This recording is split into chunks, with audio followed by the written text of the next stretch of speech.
எத்தனை பேருக்குங்க இந்த ஜிம்முக்கு போகணும், ரொட்டீன் ஃபாலோ பண்ணணும் அப்படிங்கிற ட்ரீம் எல்லாம் இருக்கோ அவங்கெல்லாம் கன்சிஸ்டண்ட்டாக இருக்க பாருங்கள்.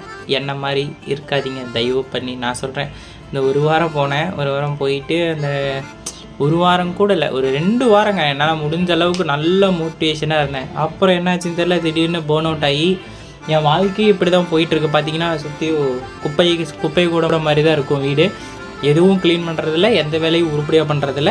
ஸோ இந்த மாதிரி பிரச்சனைக்காக தான் சொல்கிறேங்க. உங்களுக்கு தோணுச்சுன்னா எத்தனையோ விஷயம் இருக்குது. நான் காலையில் எழுந்திரிச்சு வேலைக்கு போயிட்டு எப்படி எனக்கு ஒரு 9 hours ஒர்க், 9 hours இல்லைனாலும் எப்படியா இருந்தாலும் ஒரு 1/2 hour எக்ஸ்டெண்ட் பண்ணிடுவேன். டெய்லி 10 hours ஒர்க் பண்ணுறேன்னே வச்சுக்கோங்க.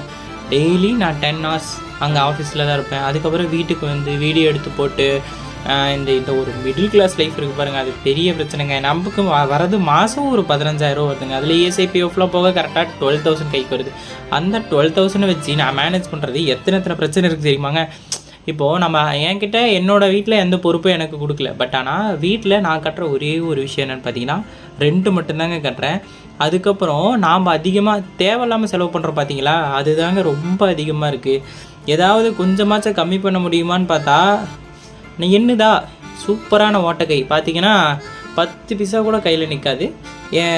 எங்கள் அம்மா சின்ன வயசுலேருந்து சொல்லுவாங்க நான் ஒரு ஓட்டக்கைன்ட்டு. இன்றைக்கி தான் நான் இந்த மந்த் மட்டும் தான் தெரிஞ்சுக்கிட்டேன். இல்லை நான் எனக்கு முன்னாடியே தெரியும்.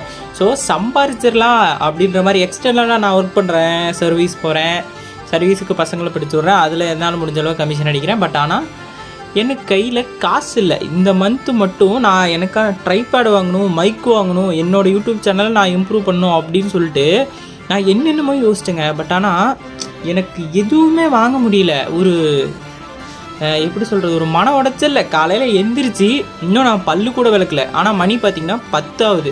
இன்னும் உருப்படியாக ஒரு வேலையும் செய்யலை. நான் எதுக்காக இது நான் பண்ணுறேன்னு எனக்கு தெரியல. பட் ஆனால் இந்த மோகன்ஸ் லைஃப் சேனலில் நான் வீடியோ போடணும்,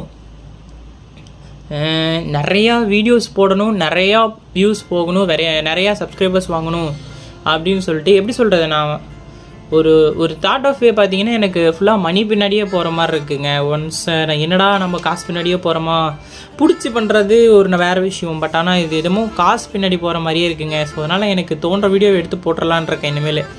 ஸோ நம்ம மைக்கு ஒரு இன்வெஸ்ட்மெண்ட் இதெல்லாம் பண்ணும் அப்படிங்கிறதெல்லாம் கிடையாதுங்க. தோன்ற மாதிரி பண்ணி எது நமக்கு கிடைக்குதோ அதை வச்சு நம்ம பெஸ்ட்டாக கொடுக்க பார்ப்போம். அவ்வளோதான், வேறு எதுவும் சொல்ல வரல. இந்த வீடியோவில் நான் ஃபுல்லாக என்னை பற்றி தாங்க பேச போகிறேன். ஏன்னா இது என்னோடய சேனல் மோகன்ஸ் லைஃப். என்னை மட்டும்தான் இதுக்கு மேலே பார்க்க போகிறீங்க, என்னோடய வீடியோஸ் மட்டும்தான் பார்க்க போகிறீங்க. ஸோ அதனால் இந்த மோகனோட நெக்ஸ்ட் வீடியோவில் பார்க்கலாம்.